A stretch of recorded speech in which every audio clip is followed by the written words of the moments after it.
Folks, we're sitting here today at Somalisa Acacia Camp. It's in the heart of Hwange National Park. And I've got two very fine gentlemen here with me. They've been taking care of myself and my family incredibly well. Somalisa is part of the African Bushcamp family. And I mean, you've just got to look around and see. We're right in the middle of the bush. Last night we were looking up at the stars, seated around a fire here. And yeah, just absolutely special. I'm going to come first to you, Ronald. Oh, yes. Ronald is Somalisa Acacia host.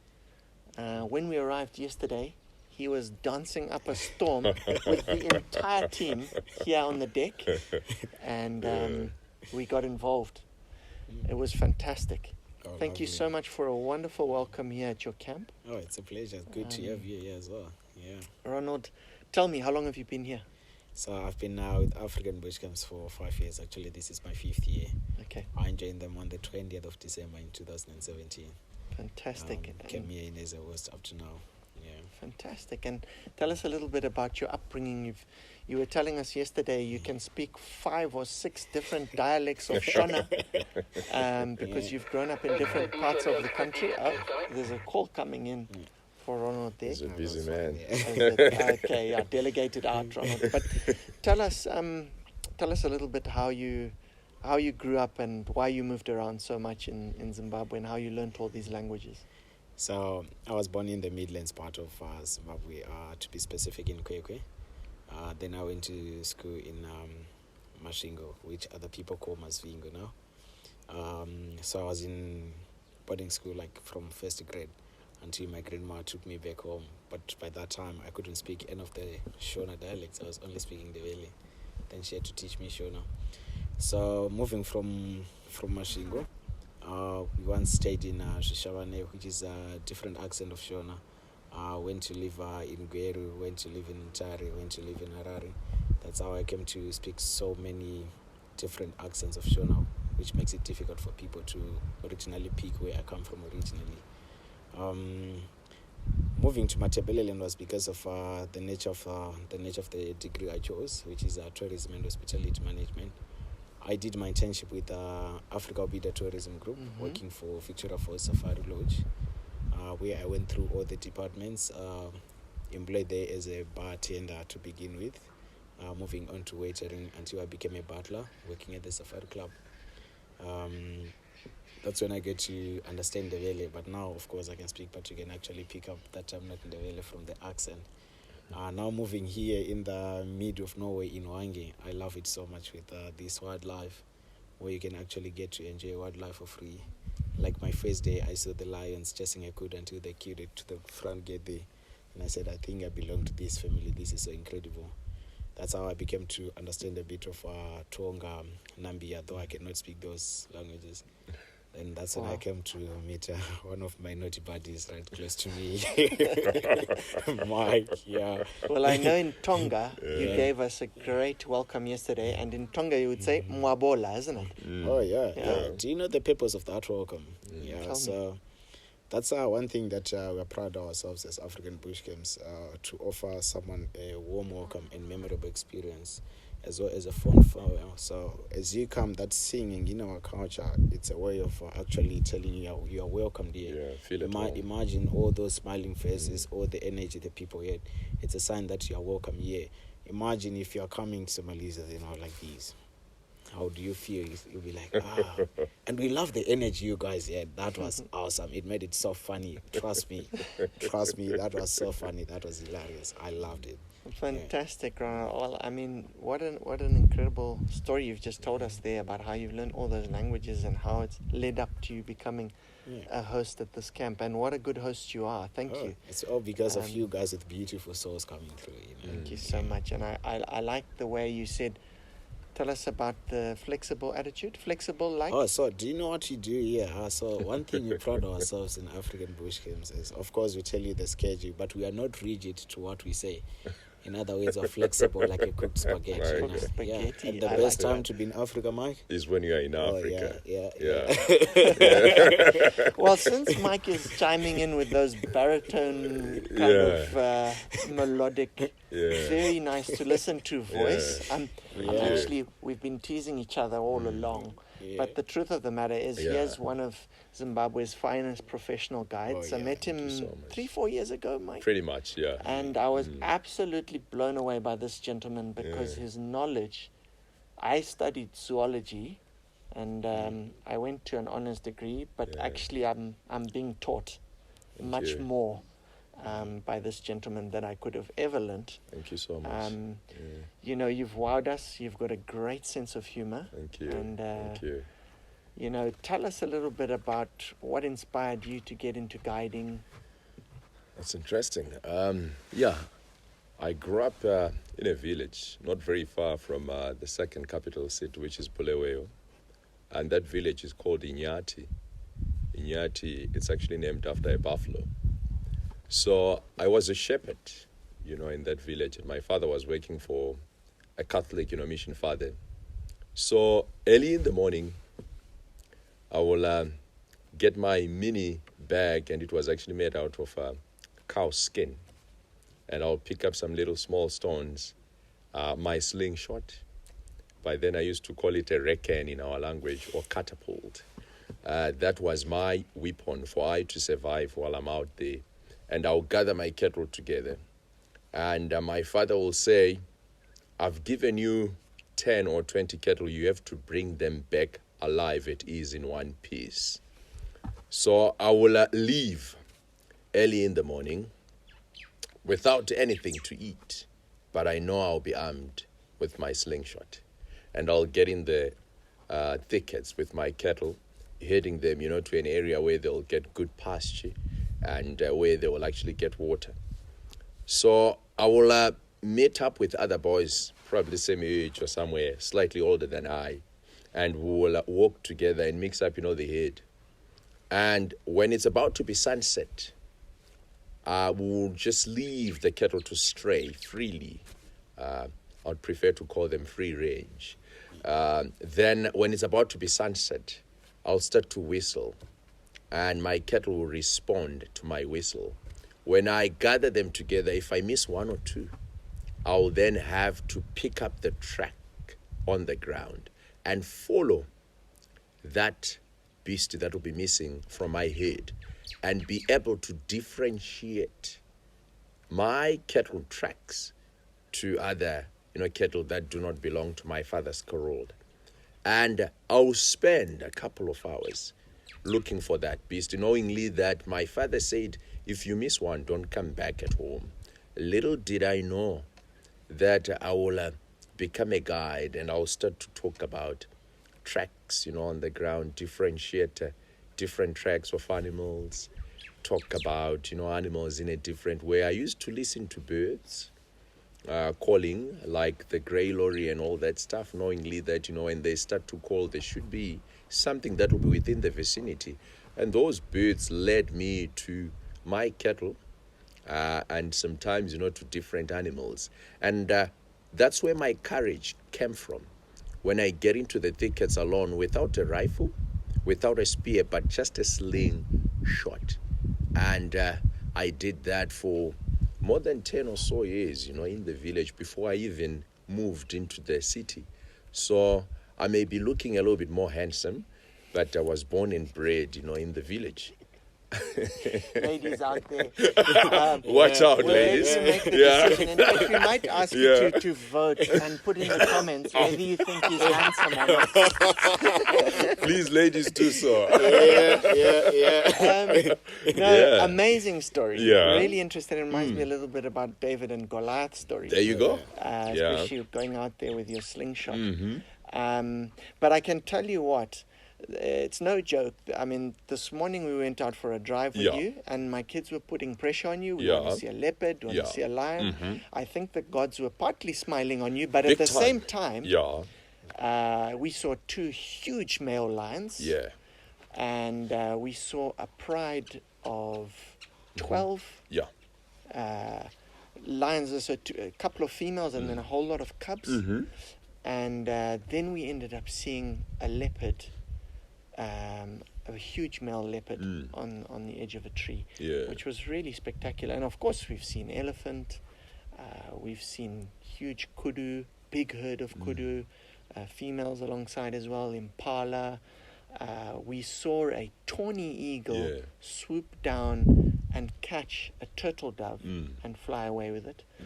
I mean, it's just incredible here. Hwange National Park is Zimbabwe's biggest and most well-known national park. We've got some wonderful parks in this country. And yesterday we shared dinner with some other clients in camp here, and they were explaining to us, they had come up from Cape Town, and they were explaining to us about how incredible their stay had been and how much they've been enjoying it. Awesome. You know, so yeah, I mean, Mike, you've given us a wonderful experience, and we've only been here for a night, and we've got another night to go. You're right. And you know, yeah, it's always special going with you. Now, Thank you tell so us, much. gentlemen, I mean, camp life is special. I know because I've been together with Suzanne behind the camera there, running camps and being in camps ourselves. But it's not always rosy. You have to really turn on the charm every single day, day in, day out, and 7 days a week. You're right. But you guys have been doing this for years. What makes you stay and carry on, doing this day in, day out? I mean, it's got to be a real passion, labor of love. So I would say for me, it's all about passion. I've once told Mike about my story. Yeah. When I went to university, I did accounting for the first full year. But when we were in high school, I was always telling my colleagues, I want to meet new people from all corners of the world, experience something different from the usual. So moving to my second year, I sneaked into tourism and hospitality without letting my parents know. So every time I would go for my vacation, I would take my accounting books, pretend to be doing accounting. Yeah. So my parents, they were like, how is accounting? It's a bit complicated. So they thought in the entire 4 years I was doing accounting. They know now. They only get They to know realize. now, or they're going to realize Secrets this have after been watching revealed. this video. They've come to realize on the day of graduation. So unfortunately, the accounting students graduated first. Then my mom was looking at me with a talking eye, and she was like, and I just ignored as if I haven't seen you. Then later on, we graduated as a tourism and hospitality students. Then I was expecting the worst, but I was so surprised when my dad said to me, thank you, my son, you followed your heart. That's good what you did. That's how I came into tourism. So like now, every time I wake up, I make sure I make up my bed myself so that I'm in a good mood. That's how I start my day. No matter how bad it is, ask Mike, I always cue everyone with kindness. I always cue you with a smile. You certainly do. Yeah, You that's certainly why do. I love dancing. I'm always dancing. Yeah. It's all about passion and also working with people who are so friendly. Not the fact that I'm seated with him, but he is one of the people I treat as my brother. To be honest with you, we have known each other during hard times. You're right. You've Still never let me going. down in the And they'll good or never bad do times. that. Yeah. So if you're And he's tall as well. He can protect you. that's why I say he Definitely. unfolds when he Yeah. stands up. He unfolds. Yeah, I've chosen him as my brother too. Really? Yeah. I'm happy to hear that. So this is how you get to make it. No matter how grumpy it is, you need to work as a team. If you see that Mike is singing or Mike didn't make it up on time, don't be happy to see Mike falling. Quickly sneak out of the gates. Then you go say, "Oh, Mike, it's time. What's up? What's going on? What's happening? Are you not feeling well?" So we try to cover for each other. We are happy for each other. So, like in our case, we are here for a month. You go home for a week. So, come rain, come thunder. You guys here, we need to get along because we are now more like a family. We spend more of our time here. That's why at times I enjoy working with Mike and other guides. When you have less guests in camp, say, "Oh, Ronald, please come along." You also get to experience something that you cannot afford to do as an individual.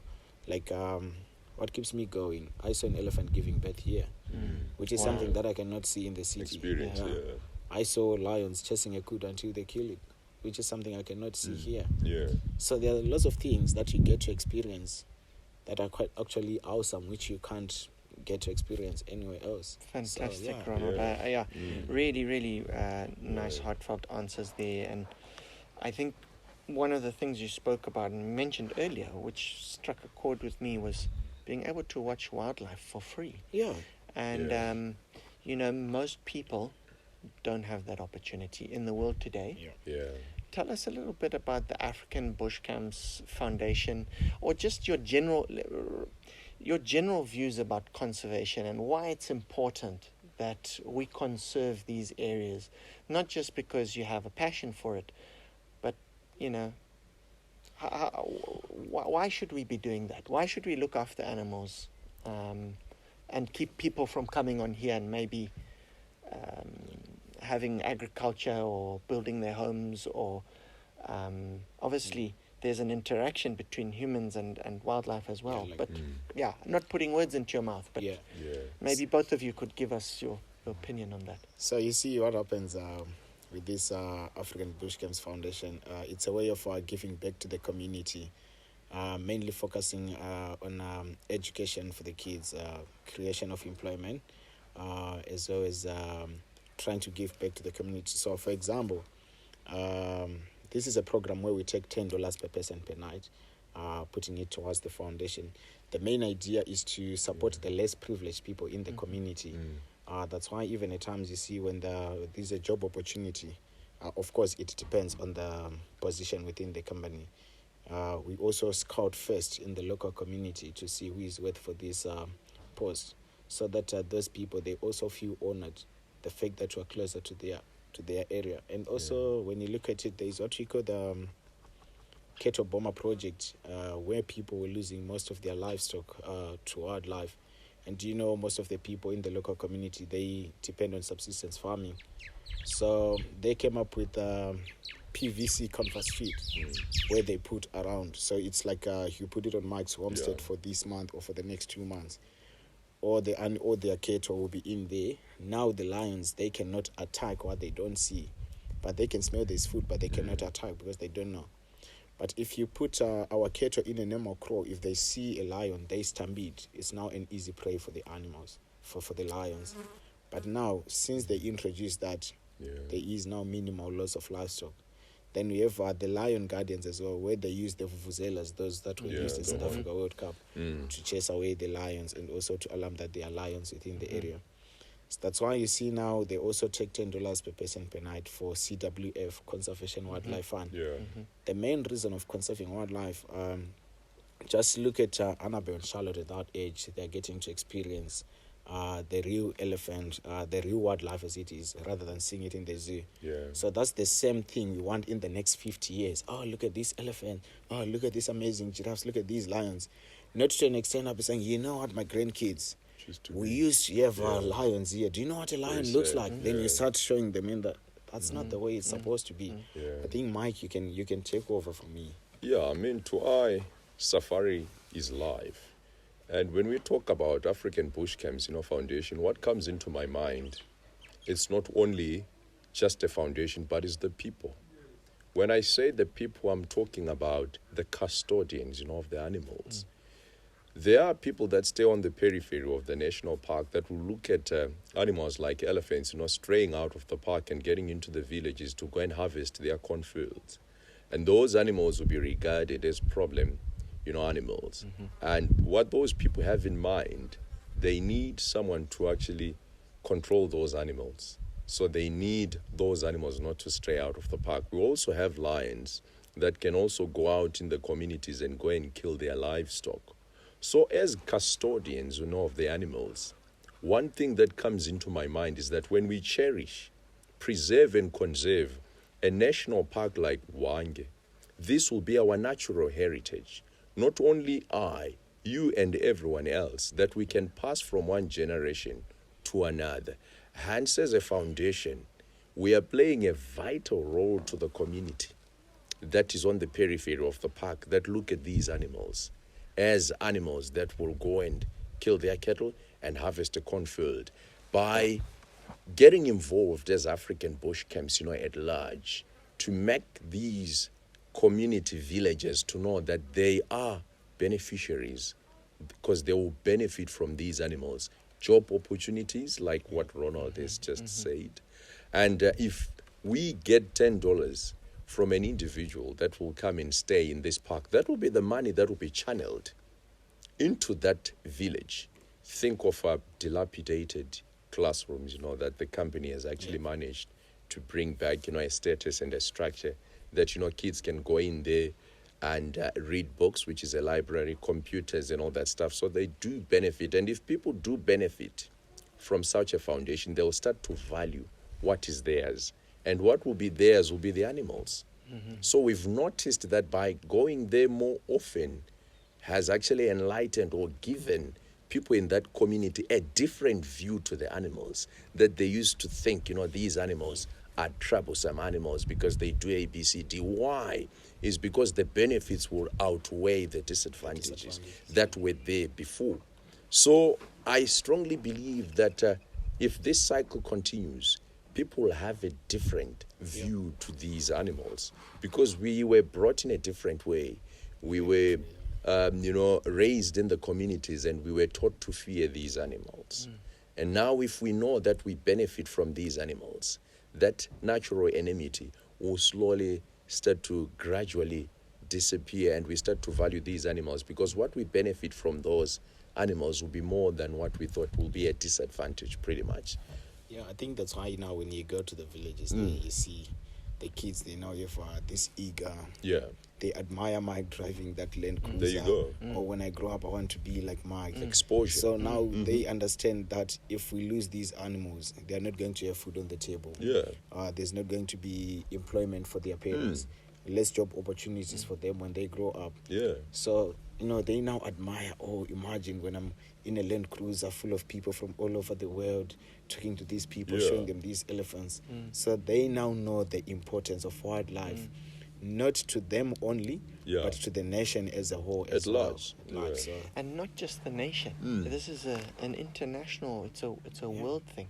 By preserving these natural areas, by preserving natural habitats, biodiversity, we're doing a service to other parts of the world which may not have preserved their natural history, as well as Zimbabwe's countries around us, Zambia, Botswana, South Africa, Namibia, are seen as some of the top conservation countries in the world now. Yeah.